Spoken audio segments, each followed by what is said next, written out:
ಪಂಚಾಯಿತಿ ದೊಡ್ಡ ಎಲೆಕ್ಷನ್ ಏನಲ್ಲ.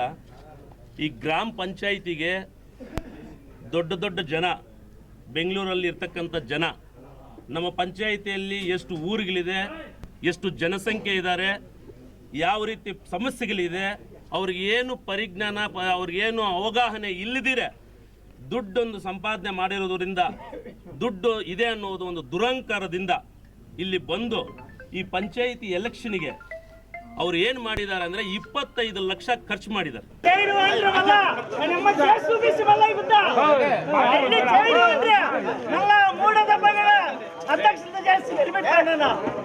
ನಾರೆ ಮದ್ದೆಪಲ್ಲಿ ಗ್ರಾಮ ಪಂಚಾಯಿತಿ ಕಾಂಗ್ರೆಸ್ ಜೇಬೇರಿ.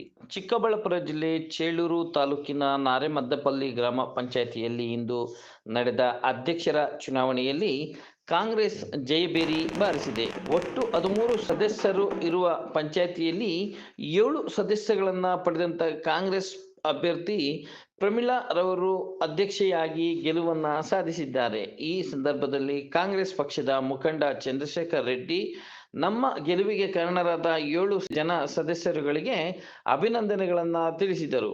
ಇದೇ ಸಂದರ್ಭದಲ್ಲಿ ಕಾಂಗ್ರೆಸ್ ಪಕ್ಷದ ಕಾರ್ಯಕರ್ತರು ಮತ್ತು ಪಕ್ಷದ ಮುಖಂಡರು, ಗ್ರಾಮಸ್ಥರು ಪಟಾಕಿ ಸಿಡಿಸಿ, ಸಿಹಿ ಹಂಚಿ, ಹೂವಿನ ಮಾಲೆ ಹಾಕಿ ಅಭಿನಂದನೆಗಳನ್ನು ತಿಳಿಸಿದರು.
ಈ ದಿನ ಮತಗಟ್ಟೆ ಸಂಖ್ಯೆ 3 ನಾರೆ ಮದ್ದೆಪಲ್ಲಿ ಗ್ರಾಮ ಪಂಚಾಯಿತಿಯ ಒಂದು ಅಧ್ಯಕ್ಷರ ಸ್ಥಾನಕ್ಕೆ ಒಂದು ಚುನಾವಣೆಯನ್ನು ನಡೆಸಿರ್ತೀವಿ. 13 ಸದಸ್ಯರು ಇರ್ತಾರೆ, 13 ಜನನು ಫೋರಂ ಅಂದ್ರೆ 13 ಜನನು ಪ್ರೆಸೆಂಟ್ ಇರ್ತಾರೆ. 13 ಬ್ಯಾಲೆಟ್ ಪೇಪರ್ ಕೂಡ ವ್ಯಾಲಿಡ್ ಆಗಿರ್ತದೆ. 3 ಜನ ಕ್ಯಾಂಡಿಡೇಟ್ಸ್ ನಿಂತ್ಕೊಂಡಿರ್ತಾರೆ. ಅದರಲ್ಲಿ ಪ್ರಮೀಳಾ ಅನ್ನೋರಿಗೆ 7 ಮತಗಳು ಬಂದು ಅವರು ವಿಜೇತರಾಗಿರ್ತಾರೆ. ಅದೇ ರೀತಿ ಲಕ್ಷ್ಮೀ ದೇವಮ್ಮ ಅವ್ರಿಗೆ 6 ಮತ ಬಂದಿರ್ತದೆ.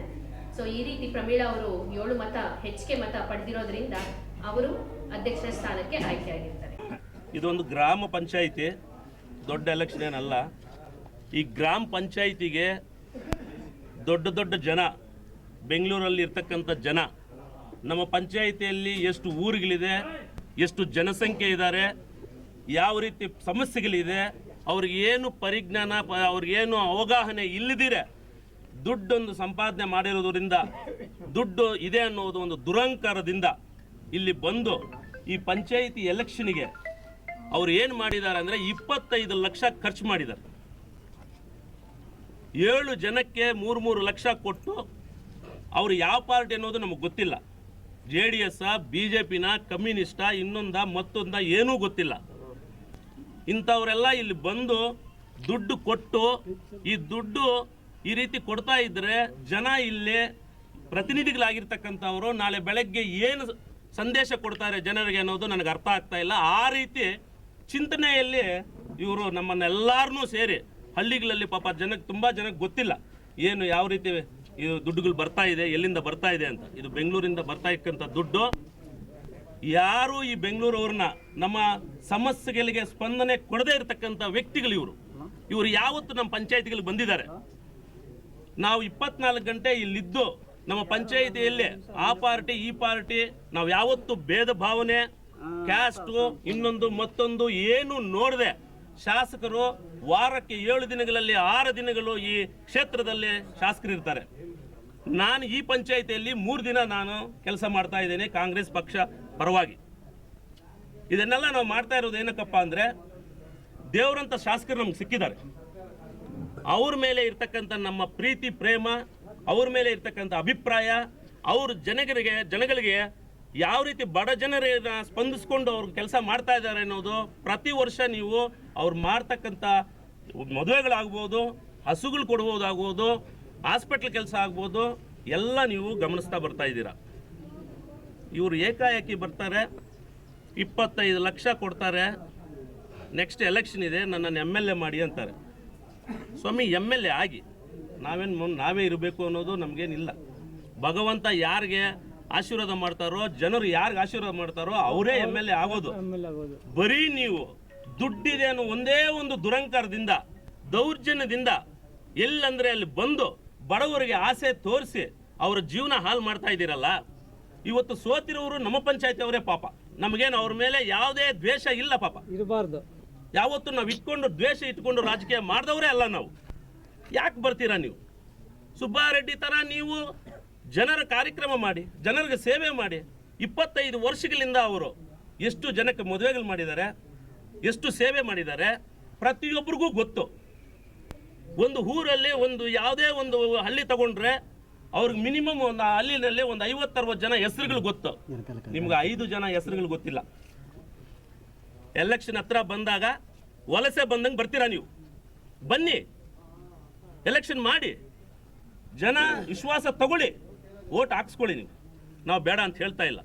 ಕೆಲಸ ಮಾಡಲ್ಲ, ಏನು ಜನಗಳು ಸ್ಪಂದಿಸಲ್ಲ, ಡೈರೆಕ್ಟಾಗಿ MLA ಪದವಿ ಅನ್ನೋದು ಸೇಲ್ಗೇನಾದ್ರೂ ಇದೆಯಾ? ಅದು ಅಂದರೆ ಅಲ್ಲಿಗೆ ನಿಮ್ಮ ಭಾವನೆಗಳು ಬಡವರ ಮೇಲೆ ಏನಿದೆ? ಕುಲ ಮತ ಭೇದ ಚುಚ್ಚಿ ಇಟ್ಟು ನಿಮಗೆ ಬರ್ತಾ ಇರೋದೇ ಅದು. ಕುಲಮತಗಳ ಮಧ್ಯೆ ಚುಚ್ಚಿ ಇಟ್ಟು ಓಟ್ ತಗೊಂಡು MLA ಆಗ್ಬಿಡ್ಬೇಕು. MLA ಎಲೆಕ್ಷನಲ್ಲಿ ಮಾತ್ರ ಕಾಣಿಸ್ತೀರಾ, ಈ ರೀತಿ ಪಂಚಾಯತ್ ಎಲೆಕ್ಷನಲ್ಲಿ ಕಾಣಿಸ್ತೀರಾ, ಮತ್ತೆ ನೀವು ಕಾಣಿಸಲ್ಲ.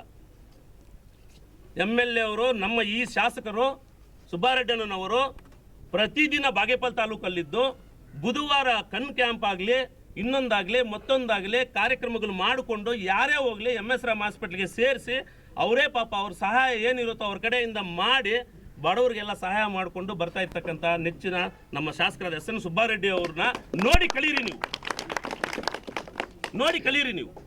ಆಮೇಲೆ ಓಟ್ ಕೇಳಿ. ನೀವು ಯಾಕೆ ಬರ್ತೀರಾ? ನೀವು ಏನು ಕೆಲಸ ಕಾರ್ಯ ಏನು ಮಾಡ್ದಿರ ಬಂದು 25 ಲಕ್ಷ ಈ ಗ್ರಾಮ ಪಂಚಾಯತ್ಗೆ ನೀವು ಖರ್ಚು ಮಾಡ್ತೀರಾ ಅಂದರೆ ಇನ್ನು ನಿಮ್ಮ ಉದ್ದೇಶ ಏನು?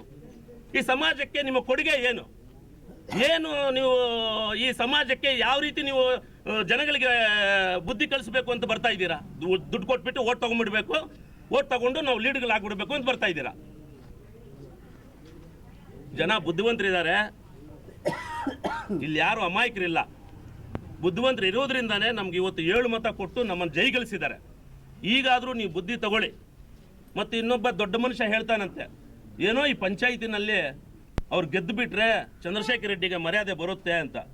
ನಮ್ಮ ಅಪ್ಪನ ಕಾಲದಿಂದ ನಾವು ಮರ್ಯಾದೆ ಕಳ್ಕೊಂಡಿಲ್ಲ. ಈಗ ಹೊಸದಾಗಿ ನಾವು ಮರ್ಯಾದೆ ತಗೊಳ್ಳೋದಕ್ಕೆ ನಾವೇನು ಮರ್ಯಾದೆ ತಗೊಳ್ಳೋ ಅವಶ್ಯಕತೆ ಇಲ್ಲ. ಮರ್ಯಾದೆ ಕಳ್ಕೊಂಡ್ರೆ ತಾನೆ ಮತ್ತೆ ನಾವು ತಗೊಳಕ್ಕಾಗೋದು.